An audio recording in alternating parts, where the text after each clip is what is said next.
Ayan, so kitang-kita naman siguro.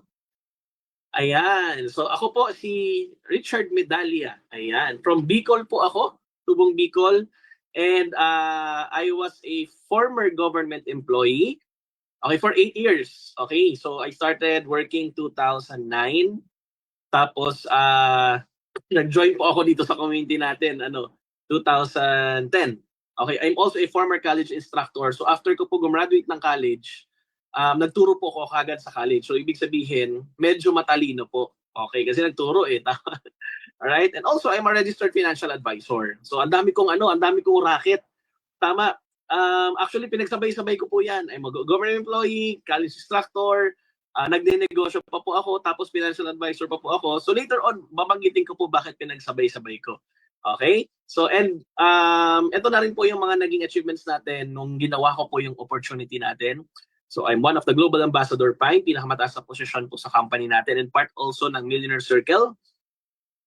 Okay, nagkaroon din po ng mga sasakyan, nakapag-travel din po iba-ibang lugar. Part po ng Project High, Top 100, and Easy Top 500, and also one of the Technocrat Council. So, guys, gusto ko lang po sa inyo ipakita, way back when I started, kung nakikita niyo po ba yung slide ko?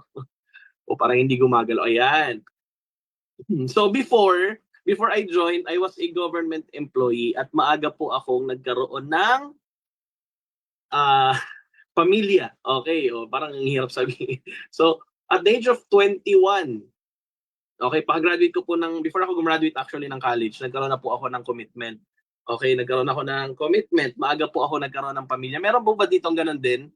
Yung, hindi na pinakawalan nung mahal niya sa buhay. Talagang nagtuloy-tuloy na, di ba? So, yung nakikita niyo po sa picture, that was my girlfriend since third year high school. And hanggang nagkatuluyan na po kami, nabuo. Okay, meron din. Opo, meron. May 2 kids na. So, ako po at the age of 40, naging kami. At 21, nakabuo. So, ang pinakamaganda naman niya, ito ka 7 years. Siyempre, nagkaroon din kami ng relationship for 7 years. And gumraduate po ako, may 1-year-old na akong anak. I was a graduate of Bachelor of Science in Computer Science. Matalino po. Hindi naman sa pinangmamayabang. Mataas po yung grades natin. Ang goal ko po before, para po kumita ng malaki is para magtrabaho. Pero when I was in college, I was already invited dito po sa ganitong klase ng opportunity. Kaya po sa mga first-timers na naandyan, tapusin niyo po ito. Why? Dati po isa po ako sa pinaka-negative pagdating po sa negosyo o pagdating sa business. Why? Ang turo sa akin ng magulang ko, anak, mag-aral ka na mabuti, pagka-graduate mo, maghanap ka ng trabaho. Wala po nagturo sa akin na pagka-graduate mo, magnegosyo ka. Okay? So, I was invited 2007 sa mga ganitong klase ng opportunities. Nako, isa po ako sa nakakita mismo kina Joseph Lim, kina Mentor Joseph, Mentor Elman, Mentor Jackie Concepcion. Nakita ko po yan na nagpa-flyers dito po sa mall, sa Bicol. At the same time, nagpe-present sila ng business opportunities sa mga fast food chains, sa mga food courts, at nakatabi ko pa po sila at napapakinggan ko. Alam mo yung sabi ko sa kanila, nako, eto na naman yung mga mambubudol. Eto na naman yung mga manloloko. Ganoon po ako ka-negative. Ngayon, bakit ako na-introduce sa ganitong klase ng business? Kahit ayoko po, 3 years po akong negative. 3 years akong talagang hindi mo ako mapapa-join dito. Napa-join lang po ako 2010. Why? That was 1-year-old na po yung anak ko. And that time, I was planning to go to other country. Kaya po if may OFW po dito, ganon din po yung naging mindset ko at the age of 21 kasi I'm already working as a government employee po, as an IT professional. At the same time, nagtuturo po ako sa college part-time. Pagod na pagod ako buong araw hanggang gabi. Pero wala pa rin po akong ipon. So nakaka-relate po ba yung iba na nagtatrabaho? For sure, ikaw po ganon ka rin. So ako, ang routine ko, alas 7 pa lang papasok ako hanggang alas 5. From 5:30 to 9:30 p.m. magtuturo po ako sa college. Pag uwi ko sa bahay, wala po akong ipon. Pagod na pagod pa po ako. Tama? So, hindi ko ito makalimutan. This was March 7 of 2010. Nagsisimba po ako. That was Sunday. Sabi ko, Lord, sana may opportunity po kayo na ibigay sa akin na hindi po ako aalis. Kasi that time, yung napaka-cute na bata na yan na 1-year-old, ayokong iwan. Kasi I'm also a product of nagtrabaho yung magulang ko, yung father ko sa malayo, na hindi ko po siya nakasama, lumalaki ako. So sabi ko, kung ako magkakaanak, ayoko mangyari sa akin. Kaya pinagdasal ko na sana Lord may dumating na opportunity na pwedeng, pwede kang kumita na kasama mo yung pamilya mo, kasama mo yung anak mo. Kasi ayoko talaga iiwan eh. Kasi I heard many stories na alam mo yung umalis ka, iniwan mo yung pamilya mo, isang anak mo, pagbalik mo naging dalawa. Di ba minsan naman, umalis ka, lalaki yung anak mo, pagbalik mo, binabae na. So, sabi ko, kailangan ng guidance ng father. Kaya po, pinagdasal ko po na sana may dumating na opportunity na sana kumita ng malaki na naandito lang. So, eto maganda nun. Paglabas ko ng simbahan, sabi ko dun sa simbahan sa loob, Lord, bigyan niyo ako ng opportunity kahit ano, basta legal, moral, ethical gagawin ko. Paglabas ko po ng simbahan, yung nag-i-invite po sa akin sa ganitong klase ng business, 3 years ago, every year, paulit-ulit siya nag-i-invite. Nakasalubong ko po sa labas ng simbahan. Sabi ko, Lord, grabe, ang bilis. Ang bilis ng manifestation, yung pinagdasal ko, binigay mo kaagad. Tama. So ako po lumapit sa kanya, sabi ko, bro, gusto kong mag-try niyang ginagawa mo. The problem is, syempre, negosyo yan. Alam ko may kapital. Wala po akong kapital. Kasi nga, yung sweldo ko is around 12,000. Nauubos ng pambili ng gatas. S26 gold pa that time. Di ba, nakaka-relate pa kayo? Sa gatas pa lang, ubos na. Kaya po sa mga gustong magplano na magkaanak ngayon, magka-baby, Diyos ko po, wag na. Nako, nagpaplano ka. Yung isang gabi na pwede mo lamang ipahinga mo na lang. Wag ka ng sayang kasi magastos po talaga, especially ngayong 2025, napakagastos na po.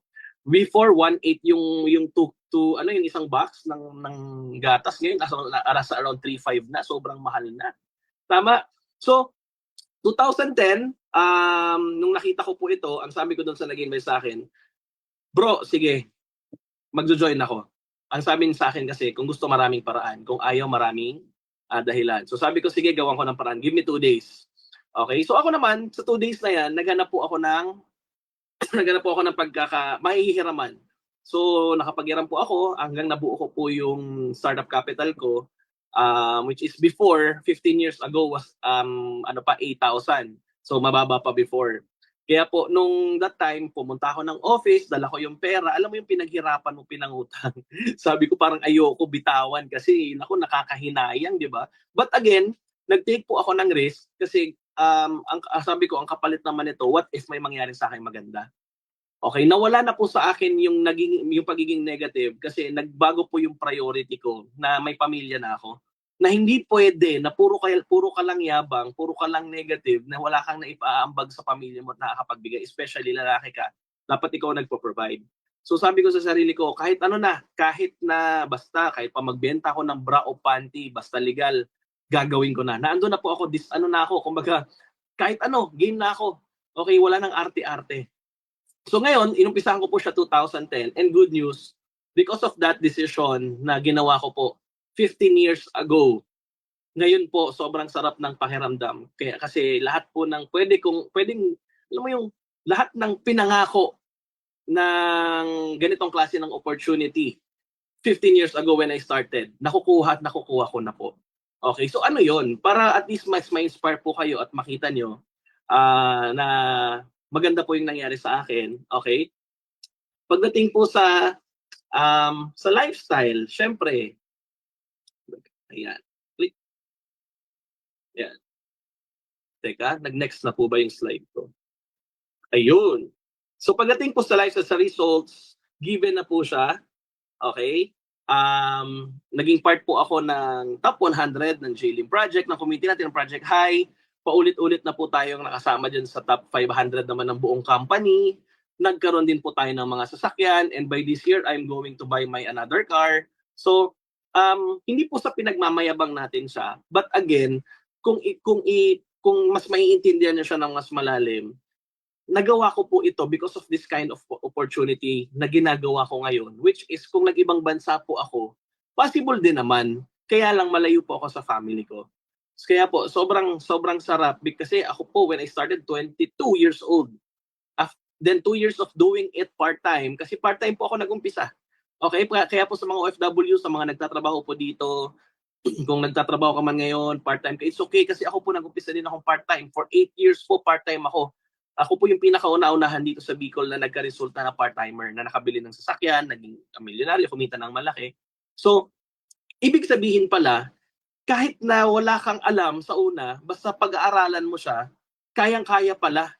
So ako kaya po sa akin, kahit hindi ko alam, inaraw-araw ko lang, pinatuloy ko lang. So may magandang nangyari at ito po sa mga resulta na nagkaroon po ako. Okay, pagdating sa rankings, lahat kasama po tayo diyan. Okay? And ang pinaka the best po dito, hindi lang po ako yung nagkaresulta. Okay? Meron din pong mga tao na naniwala po sa akin mismo na nagkaresulta din. So, yun po yung maganda doon. Kasi normally, baka sabihin mo, ay bakit ikaw lang? Bakit hindi man lang hindi nagkaresulta o hindi man lang nakatulong sa iba? So, meron din po. Okay, these are some of the people na hindi lang sa updated, pero meron po ditong marami po sila na mga nagkaresulta na, naging part of Millionaire Circle, kumita na ng milyon. So, ito po yung mga nagkakotse. So, imagine, from ikaw lang nung una, tas ngayon, dumadami at dumadami na kayo. Tama? That's the results. And syempre, isa pa pong pinakamaganda dyan, aside sa results na pwede mong makuha, syempre yung lifestyle na kahit saan, pwede ka pumunta, kung ano yung gusto mong bilhin, mabibili mo siya. Okay? So kung ano yung, ako mahilig po kasi ako sa sapatos. So ayan, bili ng mga J1 low, J1 before.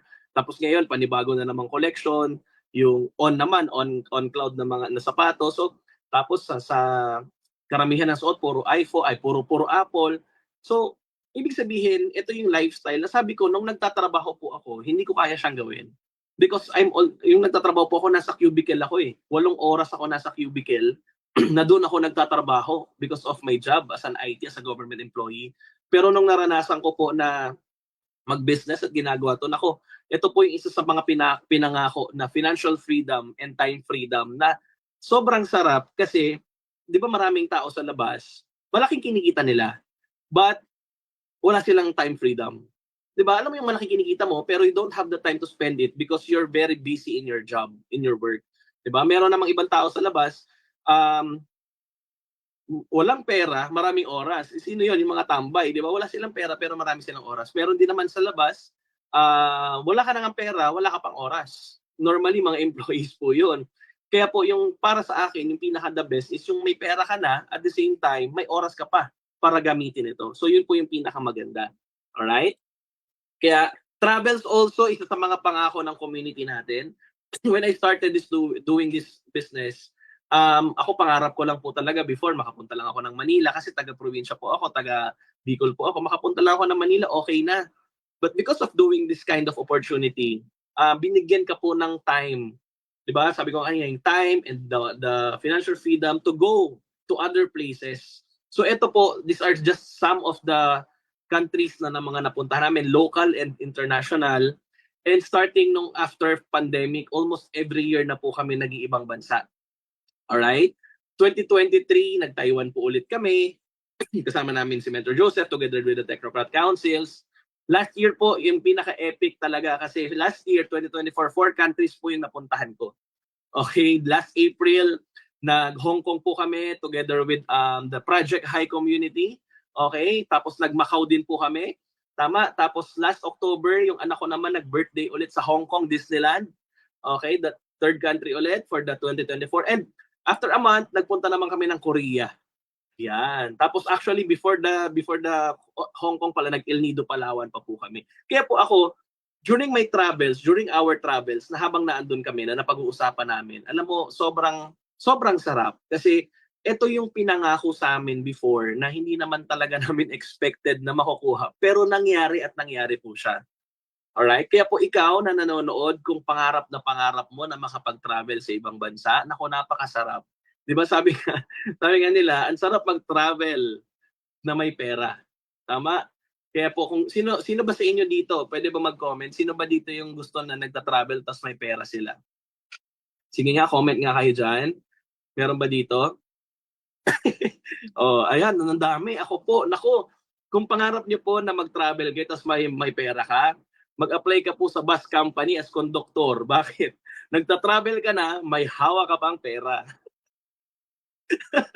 joke, joke lang po. Okay. So, aside from the travels, ayan, ang dami. Ako gusto niyo po ba maging ano? So, aside from the travels na binigay ng community natin, this is very important kasi especially right now, it's already 2025.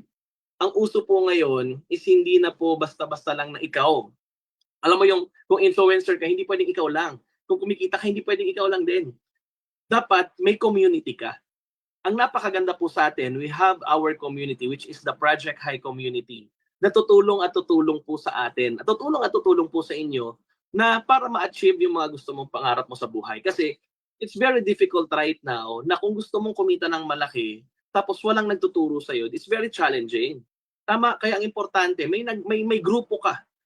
Okay? May sistema kayo na kung paano ba kumita ng malaki. Tama? So kaya yun na po ang pinaka-importante. You must have a community right now. Kaya po kung mapapansin nyo, sa mga influencers lang, may grupo-grupo na sila. They already have their own communities. Sa ibang industriya din po, ganun din. Sa lahat actually ng industriya, napaka-importante na meron kang kasama. Tama?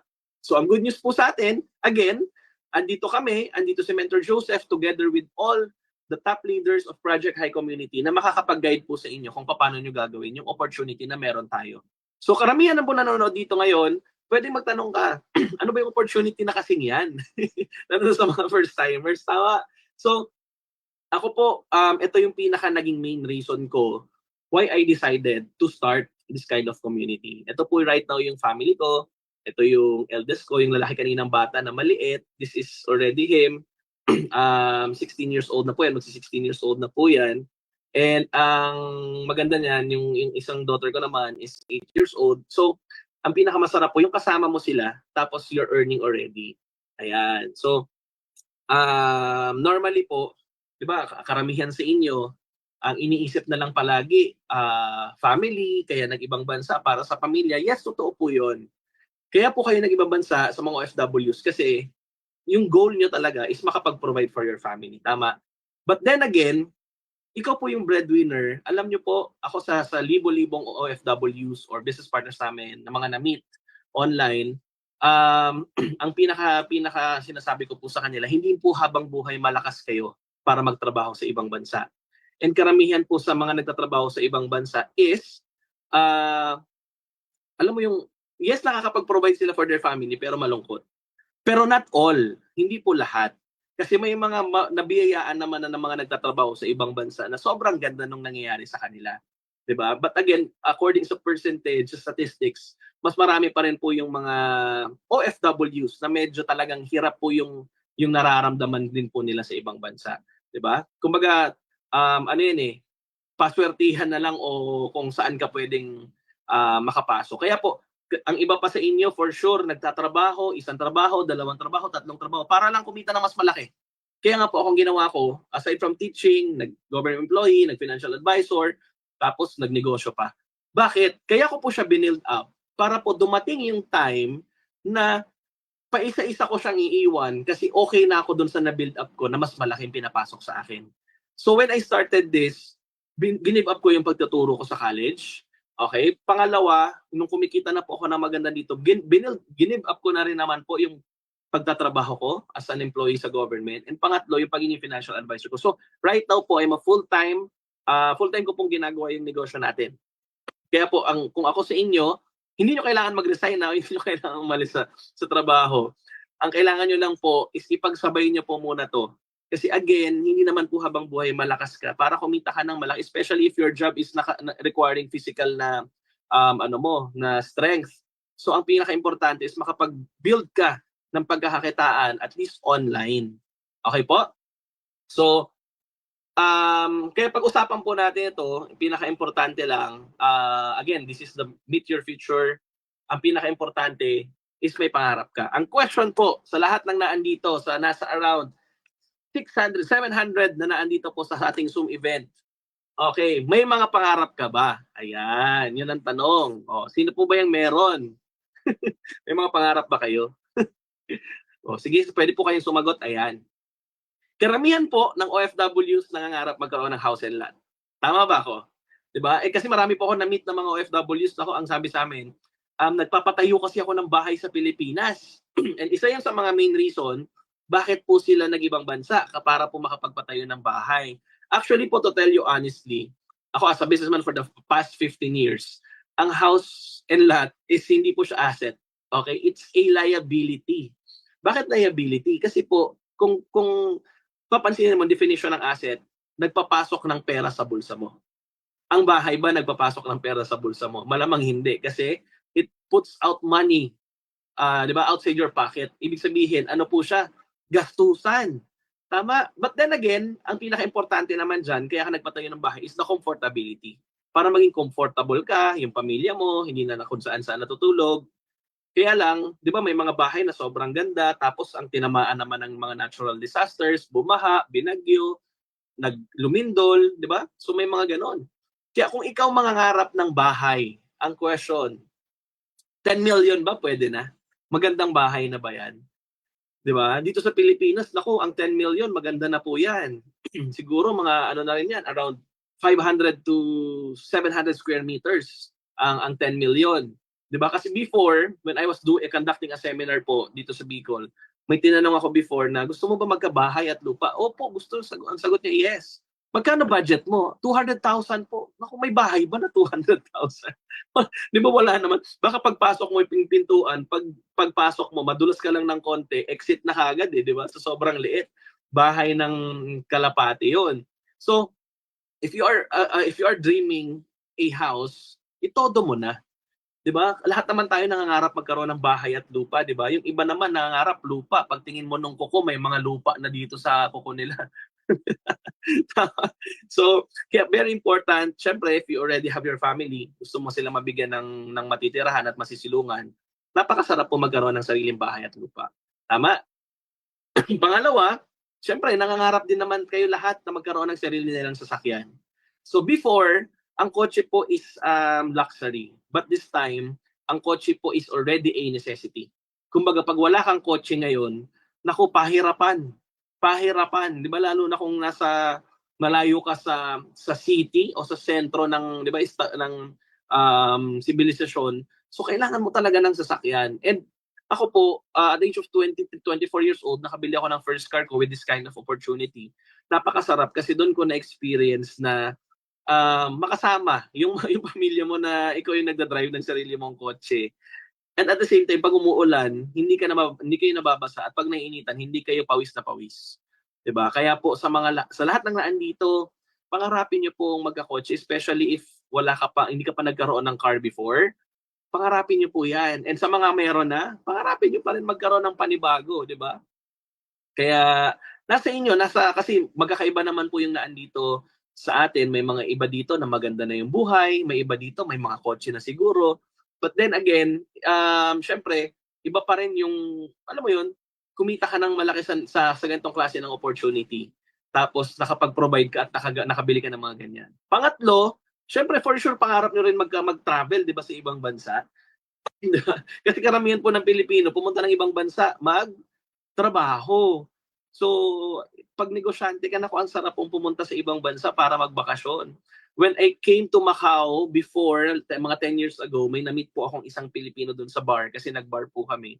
Sabi niya sa akin, "Sir, saan po kayo nag-work dito?" Ay sabi ko, "Hindi po ako nag-work. Nagbakasyon lang po kami." Tapos nagkataon taga Bicol din pala. Sabi niya, "Buti pa po kayo, sir, na andito para magbakasyon. Kami po andito para magtrabaho." Kaya nung narinig ko po yun sa kanya, sobrang na-appreciate ko yung ganitong klase ng opportunity kasi nga po, sila nag-work tapos tayo nagta-travel at pumupunta sa iba-ibang lugar. Tama? And lastly, syempre, kahit paano gusto mo magkaroon ng savings. Actually, maliit pa nga po yan eh. Yung 1 million pesos, naku, ang liit pa po niya na savings. Pero at least, di ba, ang sarap sa feeling na magkaroon ka ng savings or kahit 1 million. O saan, nagtanong po si Carlos, saan po ako sa Bicol? Dito po ako sa Legazpi. So, Legazpi Albay. So, by tomorrow, actually, we'll be conducting a training. Andito po si Mentor Joseph Lim. Kasama po namin siya. Alright? So, imagine, 14 million pesos ang pangarap mo. Paano mo kaya siya i-hit? Tama? Ngayon, if you are an ordinary employee, syempre, di ba? Kung titingnan natin yung salary mo versus your expenses, So what if, kunyari na lang ang sweldo mo 25,000? For example lang po, napakaliit na po niyan. Ito yung normal na regular na empleyado ka dito sa Pilipinas. Sa salary mo na 25,000, ang question, magkano kaya natitira sa'yo? If your expenses is, ang renta mo pa lang 5,000 na, electricity mo pa lang 2,000 na, tubig mo 500, syempre may internet ka pa 1,500, syempre kakain ka pa, alangan namang hindi ka kumain, di ba? Sabihin mo sa sarili mo, diet ka na lang. Tapos magta-transpo ka pa, alangan naman maglakad ka araw-araw. Di ba? Aside from that, yung toiletries, paano kung tatlo pa kayo? So basically, it's around, expenses mo pa lang is around 34,500 already. Paano ka po makaka-travel, paano ka makakabili ng kotse, paano ka makakabili ng bahay if your salary is 25,000 tapos yung expenses mo is ganito? Napakalaki. Tama? This is just for regular na employees. And ako, I do believe yung mga OFWs na nandito po right now, mas malaki po kinikita na dyan. But then again, kahit malaki po kinikita nyo dyan, I know wala rin pong natitira sa inyo. Kasi po, meron po akong kilalang OFWs already 20-25 years na po sa ibang bansa. But up to now, wala pa rin po siyang naiipon kasi po lahat padala sa Pilipinas, lahat ubos sa Pilipinas. 'Di ba? Alam mo yung ikaw nagpapagod sa ibang bansa, yung asawa mo sa Pilipinas, umiinom paragi at araw-araw pa. 'Di ba ang sarap ng buhay? Tama? Kaya po ako, kumbaga napaka-respetado ko po yung mga OFWs na mga, especially po mga babae. Okay? Sa mga babae po dito na OFW, believe po ako sa inyo. Why?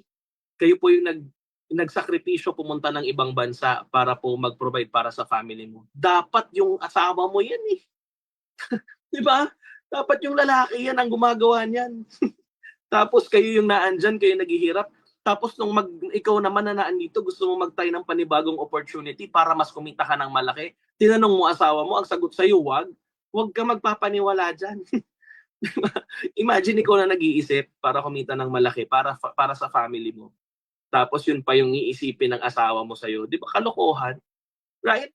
Di ba? Kung may yagballs talaga yung mga lalaki, dapat sila yung nagtatrabaho dyan at nagkumikita ng malaki para sa inyo, hindi kayo. Tama? Tapos pagdating dito, anong mag-aano pa? Mangangabilang bahay pa, di ba? So makabilang bahay pa yung iba. So, grabe, di ba? Kaya ako, I do understand sa mga nai-invite po dito na talagang gustong-gusto nila magkaroon ng opportunity. Kasi syempre, hindi naman po habang buhay malakas ka para magtrabaho dyan sa ibang bansa. Tama? Gusto mo rin umuwi ng Pilipinas, and especially pag may anak ka, it's very crucial ang 1-year-old to 15 years old. Dapat kasama yung nanay sa edad na yan. Kasi kung bumalik ka sa Pilipinas, malaki na, wala na, hindi ka na nila kakilala. 'Di ba? Kilala ka lang nila dahil nagpo-provide ka ng pera, pero the emotional side wala pong binibigay sa iyo doon eh. So kaya kumbaga sayang. Kumbaga wag puro, sabi nga wag puro presents, 'di ba? Yung presents, regalo, presents. Ang kailangan nila presence mo. Kaya po isa 'yan sa naging reason ko bakit po hindi po ako tumuloy sa ibang bansa. Di ba? May nag-comment, halos po mentor babae ang nasa ibang bansa. Oo nga po, marami po ako nami-meet. Karamihan po talaga, especially sa Asia, Middle East, Hong Kong, mga nagdo-domestic helpers. Normally po mga babae po talaga. Kaya po talagang nakakaawa, di ba? Tapos para pa silang ATM machine na hinihingian ng pera ng mga pamilya nila dito sa Pilipinas, di ba? Ang sarap talaga kutusan, di ba? Kaya lang, that's life. Ganun po ang buhay. Hindi pwedeng reklamo lang tayo ng reklamo. Ang pinaka-importante po is maghanap ng solution. And isa pa po nakakapagpabigat sa atin is the inflation rate. Ano po yung inflation rate? Ang inflation rate po, ito po yung pagbaba ng presyo. Yung pera mo, kunyari, mahilig ka mag-ipon, nag-iipon ka ng, let's say, 1,000 pesos. Dati, ang 1,000 mo, ang 1,000 pesos mo, pag pumunta ka ng grocery, 2 plastic ang mabibili mo. Ngayong panahon, pag nagpunta ka ng grocery, baka isang maliit na paper bag na lang yung 1,000. Tama? Ibig sabihin, that is the power of, yung purchasing power po yan, na paliit ng paliit yung amount. Kaya nga pansinin nyo po, ang 20 pesos ngayon dito sa Pilipinas, barya na lang, coins na lang. At darating ang time, ang 100 pesos, possible na maging coin na lang din yan kasi maliit na yung value niya. Kaya po, instead of save ka ng save, iniipon mo lang sa bangko mo, alam mo ba, nauubos at pakonti-konti mo lang naman na nababawasan yan. Kaya po ang pinaka-importante, kung gusto mo at naiintindihan mo ang inflation rate, ngayon pa lang, di ba, instead na itago mo yung pera mo, palaguin mo. Okay? Yung iba naman takot eh. Ay nako, hindi ko kaya. Takot ako baka mawala. It's a matter of risk. Nag-ibang bansa ka nga eh. Hindi mo nga alam kung ano mangyayari dyan, but you tried. Kasi ang nakikita mo yung kikitain. Hindi mo na nakita yung negative side.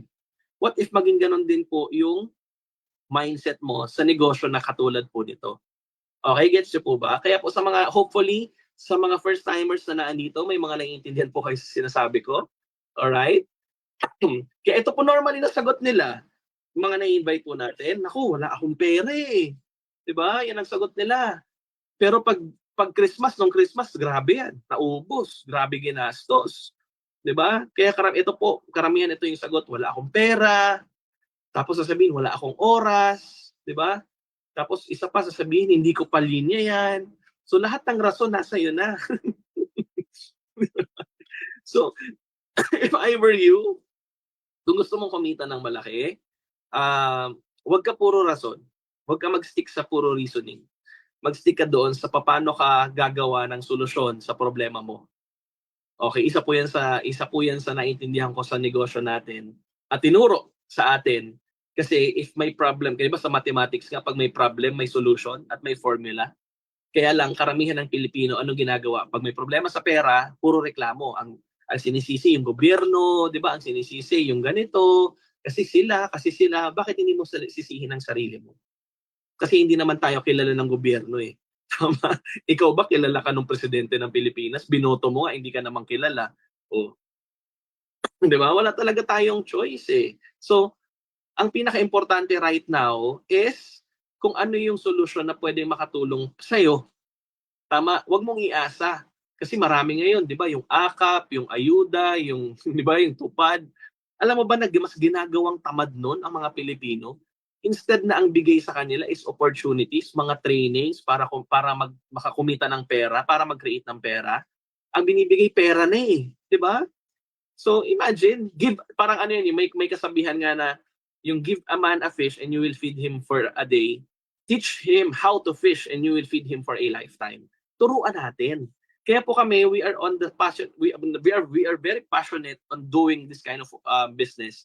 At very passionate kami mag-share po sa inyo kasi gusto po namin kahit paano umangat din po yung buhay ninyo. Hindi man po sobrang yaman, pero at least sobrang ganda naman. Tama ba? Kumbaga sa malayo pa, pero malayo na. Gets nyo po ba yun? Kaya sa mga naandito, kung wala kang pera ngayon, naku, wala ka pang oras, naku, tapos hindi mo pa linya, naku. Ngayong panahon, kung ano yung pwedeng pagkakitaan ng malaki, linyahin mo na. Hindi na uso ngayon yung aarte ka pa. 'Di ba? May mga doktor nga po dito sa Pilipinas nag-aral ng nursing eh. Para pagpunta ng ibang bansa, ang in-applyan nurse. Tama? 'Di ba? Ang nakakatawa lang pag-graduate na, 'di ba? Congratulations, doc, nurse ka na. Na downgrade yung trabaho ng doktor, 'di ba? Marami pong ganoon. All right? So again, I'm telling you this para po magkaroon kayo ng realization kasi po again, hindi po habang buhay malakas kayo, 'di ba? I know, maraming payables. Ang iba pa sasabihin pa, eto pa. Ay naku, ang dami ko pang bayarin. Guys, gusto mo real talk? Hindi po naubos ang bayarin. Hanggang ilibing ka may bayarin. Hindi nauubos ang bayarin. 'Di ba? Sali ako diyan pag wala na akong payable, nako, hindi po nauubos ang payables. Meron at meron at meron. Kahit wala ka na nga sa mundo, may bayarin pa rin eh. 'Di ba? Alam mo yung wala ka na sa mundo, nakahimlay ka na, may bayarin pa rin sa sementeryo, 'di ba? So ang ibig sabihin, we always find the solution. Kung may payables ka, magdagdag tayo ng pagkakakitaan. Tama? So, yan po yung pinaka-importante. And ito, gusto ko lang po din i-share sa inyo. Ito yung ano eh, kumbaga this is the bitter truth na nangyayari po sa atin. 'Di ba? Pag-start ng business, ay ang sasabihin natin, ay naku, baka malugi. Pero pag bibili ng iPhone, ay naku, bibili yan ng iPhone 16 Pro Max, 1 terabyte pa. 'Di ba? Di bali nang magkautang-utang at magkalugi-lugi. Basta may iPhone na latest. Tama? Healthy groceries. Sasabihin ako, ang mahal naman puro gulay, di ba? Puro lettuce, puro ano, di ba? Pero pag lumabas, makipag-date, minsan lang naman. Learning a new skill, katulad na to, ganitong klase ng opportunity. Imagine, may matututunan ka dito sa sinasabi natin for the 1 hour po na nagsasalita ako. Diba? Ang sasabihin ng iba, wala akong time yan eh. Pero pag nanood ng Netflix, naku, ayan na, may bagong episode. Tama? So imagine yan. Kaya po, kung ako sa inyo, find a mentor. Tama? Naniniwala ang mentor mo sa kakayanan mo eh. Find a mentor na magaguide po sa inyo. Wala po yan sa edad, wala po yan sa matanda ka na, bata ka pa, wala po yan. Kung gusto mo ng changes sa buhay mo, it's high time na baguhin mo yung buhay mo this 2025 habang nag-uumpisa pa lang yung taon. Tama? And speaking of mga nabago yung buhay, di ba? These are just some of the individuals na from ordinary Filipinos, naging extraordinary na individuals o naging extraordinary na millionaires. Alright? So, for example, ito po, isa to sa mga kilala natin na leaders ng community natin. Okay? Nag-umpisa po siya as car dealer, sales agent po yan. Dati nagbebenta siya ng kotse, ngayon may sarili ng Ford Raptor and isa na rin po sa mga millionaire circle ng community natin. Okay, meron naman po, isa naman po ito sa mga kasama din natin, si Mentor Kevin. Dati po siyang nurse, okay? He is a registered nurse by profession and right now isa din po sa mga kumita ng malaki sa community po natin. 'Di ba? Nakabili ng kotse, na-awardan as Millionaire Circle, 'di ba? Kumikita ng maganda. Okay? 'Di ba? For sure gusto niyo rin po 'yan. Ito naman po isa din po sa kasama natin si Kit Cuevas. So before, police po 'yan. Police pa rin naman siya ngayon. Okay, nagkataon lang hindi siya umaalis sa pagka-pulis kahit na milyonaryo na po 'yan kasi passion niya din po yung pagiging pulis. Okay, so that is Kit Cuevas. Meron din naman pong abogado. Imagine, ito po si Attorney Du Magturo is one of also our leaders here in our community. Imagine niyo po, abogado na po yan. So ibig sabihin, mga professionals nga na malaki na po ang kinikita. Pero ngayon, nagsumasali pa rin sa ganitong klase ng opportunity. What more po ikaw? Diba? Na I know, gustong-gusto mo rin. Diba? Ito part-time lang din po niya ginagawa. Pero imagine, yung check niya around 1 million pesos. Tama? Kasi sabi nga ako nung naalala ko lang yung 2007 na palagi akong negative. Naku, ang palagi kong sagot sa kanila, ayoko. Yun dun ko na-realize nung nag-join ako, wala palang tama sa taong puro negative ang nakikita. Tama? Di ba? Kaya po wala palang tama talaga sa kanila eh. Puro talaga makikita nila, puro mali, puro hindi maganda. Kaya pag tinignan mo yung buhay, ganun din minsan yung nagiging impact sa kanila kasi puro mali, puro negative yung naiisip. Okay? Aside from him, meron din po tayong isang kasama na businesswoman mismo. Negosyante ng dati negosyante na po, pero ngayon nagninegosyo pa sa community natin at Chumeke ng around 1.3 million. So imagine, businesswoman. Meron din po tayong kasamang former OFW. Ito naman, actually, ang dami pong kwento ng OFW sa atin. Kung iisa-isahin ko po sila, libo-libo po sila na mga nag-for good na po sa Pilipinas. Ito naman si Jeline Alagase, nakasama po rin natin to dito. Before, nasa siya, I think Saudi Arabia, okay? Then, nag-for good na po sa Pilipinas and also one of the millionaire circle na rin po ng community natin. So guys, ang dami na. Ang kailangan nyo lang gawin, ulitin ko, aside po dun sa kinikita mo ngayon, dagdagan mo pa ng another source of income. Okay? Ito naman, this is also a former seaman. Isa po ito sa mga ginaguide natin din dito sa business when he started. Una pang tanong nito sa akin, mentor, kaya po ba maging Millionaires Club in 6 months time? Sabi ko, kaya naman. It will still depend on you. And right now, he's already part of the Millionaire Circle and nakabili po, mas mainit-init pa to, nakabili ng brand new na kotse niya. Last October of 2024, last year. Okay, so imagine guys, this is your future. Ito yung future mo the moment na umpisahan mo at gawin mo yung business. Kasi hindi pa umpisahan mo lang eh. Baka mamaya umpisahan mo lang, hindi mo naman ginawa. 'Di ba? Kasi marami po sa atin na marunong lang mag-umpisa, hindi naman ginagawa. 'Di ba? Para kang nag-gym, 'di ba? Nag-gym ka, gusto mo magpaganda ng katawan, nagbayad ka ng 1 year subscription sa gym, tapos the next day hindi ka na pumunta. Gaganda ba katawan mo? Siyempre hindi. So kailangan pa rin gawin. Tama? Okay? So guys, dito tayo magtatapos. Napakasimple lang. Today is 2025. Tama po ba? 'Di ba? Today is 2025, kakatapos pa lang ng 2024. And I know for the fact na pera ang problema mo. Tama ba? Pera. Gusto niyo ba kumita ng pera? For sure, yes. And I know gustong-gusto niyo kumita ng malaki. Tama? Kaya naman po, problema mo ngayon yung pera. Bakit? Kasi 5 years ago, tama, hindi mo siya ginawa ng paraan eh. Gets nyo ba ako? Kung today is 2025, kung anong meron ka ngayon, that's the result ng ginawa mo 5 years ago. Gets nyo? Diba? Kaya kung 5 years ago, wala kang ginawang way, hindi ka nag-hustle, hindi ka nag-grind, hindi ka nag-create ng pera, kaya po ngayong 2025, up to now, still, problema mo pa rin, pera. Ito good news. 5 years from now, pag hindi ka pa rin po gumawa ng way, problema mo pa rin po sigurado pera. Tama ba? Ulitin ko, 5 years from now, pag hindi ka pa po gumawa ng paraan ngayong taon na to, 2030, 5 years from now, for sure problema mo pa rin pera. Tama? Pero guys, ito yung pinakamalupit.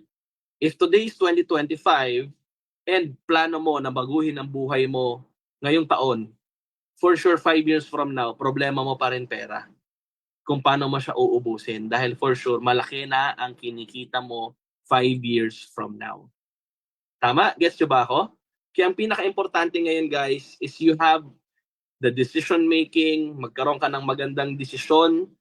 Sa mga first time na naandito po ngayon, you decide to start the business o yung opportunity na meron tayo. Kung ano man po yan, ang mag-i-explain na po niyan mamaya is yung nakapag-invite po sa inyo.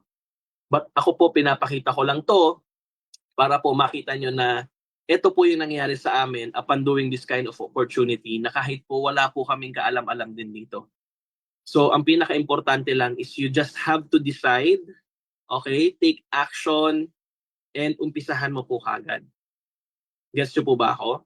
And lastly, syempre, patapos na lang naman tayo, bibigyan po ko po kayo ng tips paano makapag-spot ng isang opportunity na swak sa inyo at para maganda po sa inyo at hindi nyo pagsisisihan. Okay? Unang-una, before you go or before you join a company, always check first the company. Ano ibig sabihin? Tingnan mo yung kumpanya. Sino po ang may-ari? You research on the owners. Sino bang may-ari ng kumpanyang yan? Mga negosyante ba silang traditional businessman? O talagang ramdam nila yung kapagiging katulad mo na nag-umpisa din sa wala, na nag-start din na maging distributor? Tama?